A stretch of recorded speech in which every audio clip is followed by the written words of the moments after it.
नमस्कार। आज हम मिट्टी के स्वास्थ्य को मापने की एक स्टैंडर्ड वैज्ञानिक प्रक्रिया को समझने वाले हैं। जी हैं, हम बात कर रहे हैं मिट्टी की इलेक्ट्रिकल कंडक्टिविटी यानी ईसी को मापने की, वो भी बिल्कुल सटीक तरीके से।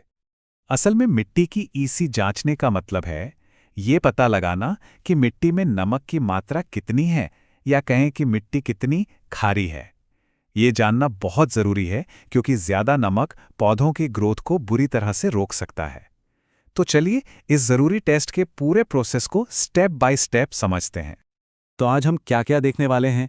सबसे पहले हम समझेंगे कि मिट्टी की ईसी होती क्या है। फिर हम बात करेंगे कैलिब्रेशन की, जो सही नतीजों के लिए सबसे जरूरी है।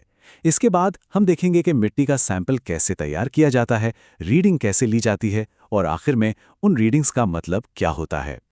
तो सबसे पहला और बुनियादी सवाल, आखिर ये मिट्टी की ईसी है क्या और हमें इसकी इतनी परवाह क्यों करनी चाहिए? चलिए इसे एकदम आसान भाषा में समझते हैं। मिट्टी में जो नमक होते हैं वो पानी में घुलकर छोटे छोटे चार्ज वाले कण बन जाते हैं, जिन्हें हम आयंस कहते हैं।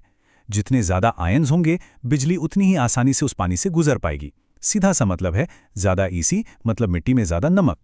अब ये देखिए, ये डायग्राम दिखाता है कि मीटर काम कैसे करता है। इसके अंदर एक कंडक्टिविटी सेल होता है जो दो इलेक्ट्रोड्स के बीच हल्का सा करंट भेजता है।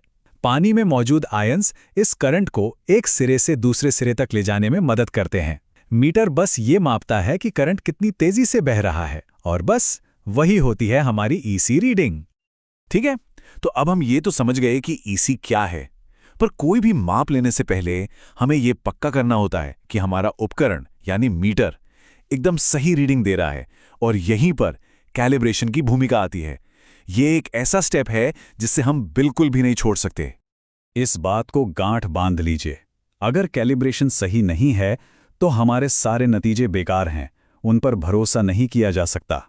भरोसेमंद डेटा की नींव ही सही कैलिब्रेशन है।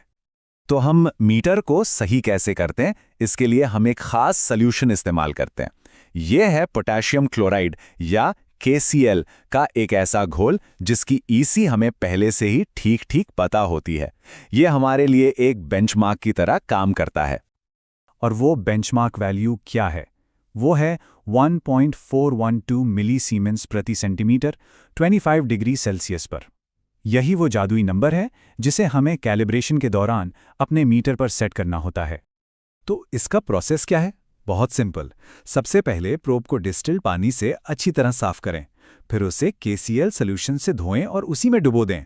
अब मीटर को एडजस्ट करें जब तक कि रीडिंग ठीक 1.412 ना आ जाए। बस, अब हमारा मीटर मिट्टी को टेस्ट करने के लिए पूरी तरह से तैयार है। ठीक है, तो मीटर अब तैयार है। अब बारी है उस चीज को तैयार करने की जिसका हमें टेस्ट करना है, यानी मिट्टी का सैंपल। विज्ञान में हर चीज एक मानक के हिसाब से की जाती है। इस मामले में हम मिट्टी और पानी का एक फिक्स रेशियो इस्तेमाल करते हैं, जो है 1:2, मतलब एक हिस्सा मिट्टी और 2 हिस्से पानी। ऐसा क्यों? ताकि दुनिया में कोई भी ये टेस्ट करे तो नतीजे एक जैसे ही आएं और उनकी आपस में तुलना की जा सके। तो इस मानक प्रक्रिया के अनुसार हमें लेनी है ठीक 40 ग्राम हवा में सुखाई हुई मिट्टी।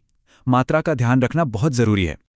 और इस 40 ग्राम मिट्टी में हम मिलाएंगे ठीक 80 मिलीलीटर डिस्टिल्ड वाटर। हो गया ना हमारा 1:2 का परफेक्ट रेशियो। अब क्या करना है? इस मिक्सचर को 1 घंटे तक एक शेकर पर अच्छे से हिलाना है। इससे मिट्टी का सारा नमक पानी में घुल जाएगा। इसके बाद हम इस घोल को एक फिल्टर पेपर से छान लेते हैं ताकि मिट्टी के कण अलग हो जाए और हमें टेस्ट करने के लिए एक साफ लिक्विड मिल जाए। चलिए, अब आते हैं सबसे अहम हिस्से पर, वो पल जिसका हम इंतजार कर रहे थे।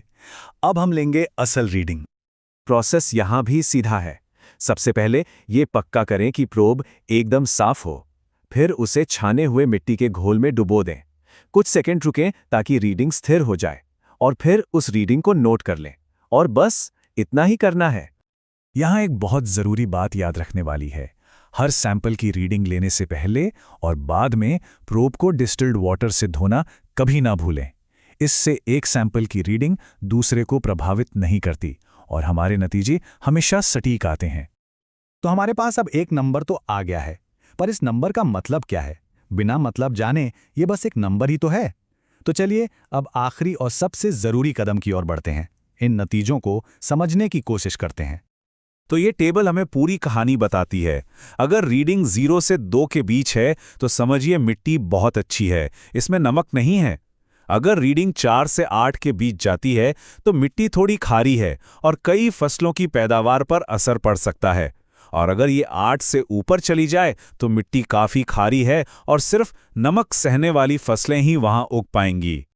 तो देखा आपने, ये पूरी मानक प्रक्रिया कितनी जरूरी है। इन सभी स्टेप्स को ध्यान से फॉलो करके हम एक साधारण सी दिखने वाली संख्या को मिट्टी की सेहत के बारे में एक बहुत ही गहरी और काम की जानकारी में बदल देते हैं।